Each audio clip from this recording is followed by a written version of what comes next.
1.11, defining continuity at a point.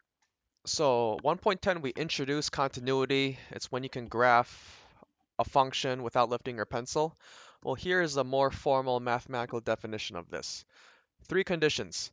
For f of x to be continuous at a point x is equal to c, the following three conditions must be met.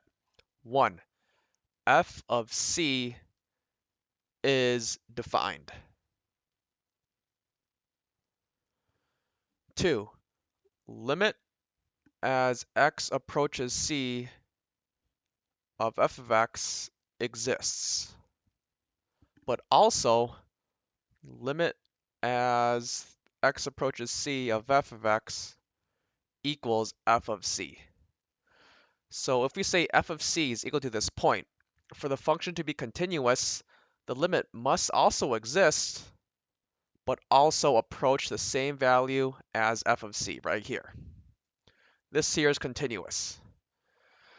If you have some counterexamples, for example, like here, if you have a hole here, but then f of c is down here, this is not continuous. Not continuous right there. So these are the three conditions for continuity. Very important. Some practice questions here. State whether the function f of x equals that whole thing is continuous at the given x values. Justify your answers. So we have to test these three conditions. First, find f of c. We have to find f of c and limit it as x approaches -1 from the left and the right side. If we first look for f of -1,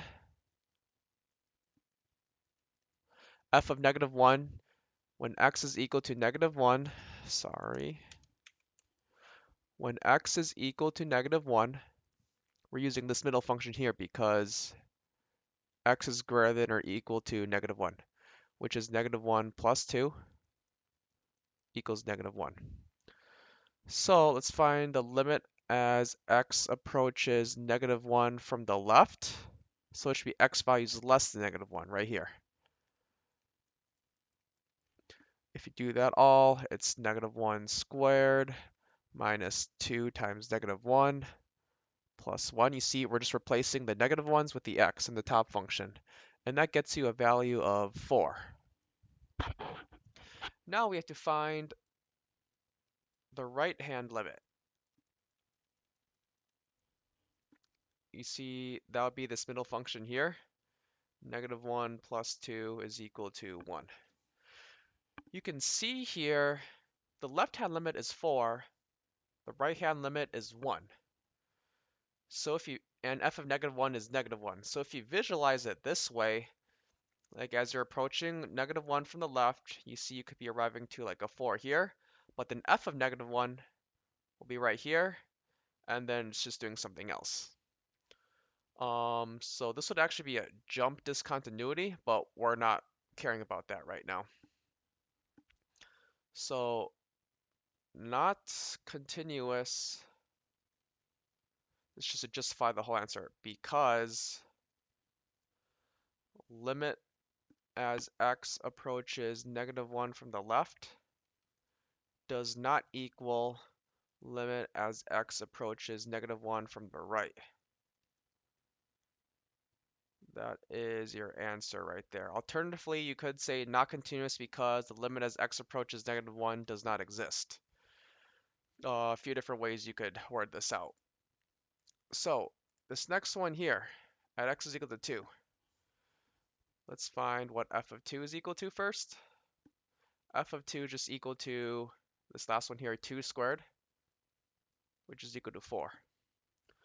Let's find the left-hand limit. Limit as x approaches 2 from the left of f of x. That's for x values less than 2. So you plug into the middle one. 2 plus 2 is equal to 4. Now let's find the limit as x approaches 2 from the right, which is the same one here. 2 squared is equal to 4. So you see here, f of 2's, we can just go back to all these conditions here. F of 2 is defined. Limit as x approaches 2 exists because the left-hand limit's 4, the right-hand limit's 4. The left and the right hand limits are equal, so the general limit exists. And then you see the limit is the same as the value. Limit as x approaches 2 is equal to f of 2. So for justification, we can say continuous because f of 2 is equal to 4 and limit as x approaches 2 of f of x is equal to f of 2 right here, just following the conditions from earlier. All right, questions 2 and 3. Identify the types of discontinuities, if any, and where they occur. So they tell us these are discontinuous functions. Let's find the left and the right hand limit. Limit as x approaches 4 from the left. That's going to be the top function here is equal to 3 times 4 plus 1 is equal to 13. Limit as x approaches 4 from the right of f of x equals 4 over 2 minus 1 is equal to 1. So you can see the left hand limit's 13, the right hand limit's a 1. This is a jump discontinuity because you're jumping from a 1 to a 1 value to a different value. So you see the left hand limit's like approaching like a 13 here, but then it's jumping to a much lower value. It's a jump. Anytime these two values are different, it's a jump. Jump at x is equal to 4. Usually with these types of problems, you're identifying whether there's a discontinuity at like the point for the piecewise function here. All right, question 3. Notice this is left in the continuous. Let us first find the left and the right hand limit. This is g of x this time. Limit as x approaches 1 from the left of g of x, because these values for the piecewise function are all -1. Oh, this should be a -1 here. I'm sorry. Make this a -1.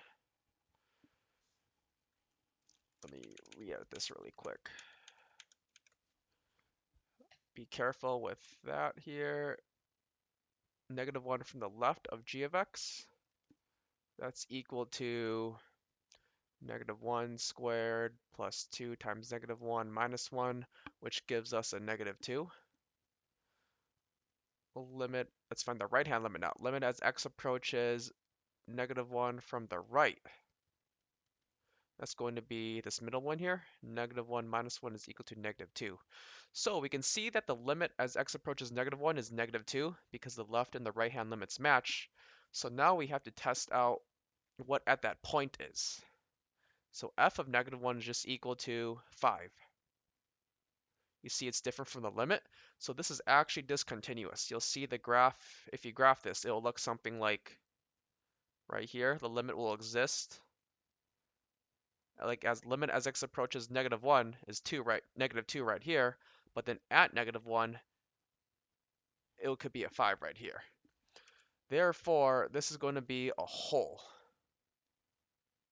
A hole at x is equal to -1. All right, last question here. This is a common question you may see on a multiple choice question on the AP exam. Let h be this function defined by h of x. What value of k would make h continuous? So, in order for this function to be continuous, the left hand, well, first off, the left hand limit has to be equal to the right hand limit. So let's start with that.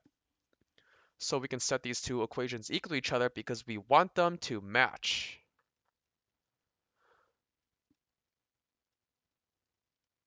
And we want them to match at this x value of -2. So we can plug in -2 for x.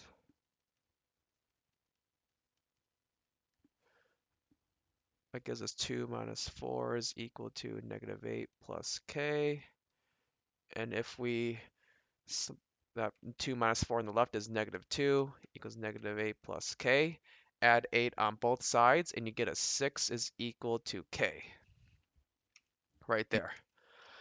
Um, so this would be your K value right there. That's it for 1.11. If you have questions, please ask your teacher. There's a lot of algebra computation. These are important things you need to get down. So please ask the teacher or a classmate if there's something you're confused on. Thank you.